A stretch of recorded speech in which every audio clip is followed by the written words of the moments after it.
And in fact, in other countries, whether it's in Latin America, South America, or in Europe or Russia, China, there is an extreme interest in this topic. In fact, the Chinese, it was in the newspaper, I think it was the China Morning Sun, they have something called the Five Continents Initiative, where allegedly they were trying to broker a deal with the United Nations that would allow China to run all the UFO investigations for the United Nations.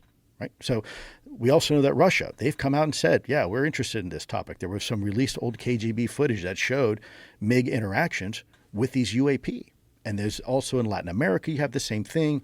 If you go to Latin America now, they don't have the same level of stigma and taboo associated with this topic like we do. And so they talk freely about it. They have no problem talking. In fact, when I was in the Patagonia area of Argentina, there is a near a town called Bariloche and Las Lajas. One of the chief of police was telling me there's an area there called La Miranda. La Miranda means to see, to view. And they call it that, the town, and because UAP are so frequent there that local law enforcement actually built an observatory, an observation post to look at these things because they were so frequent.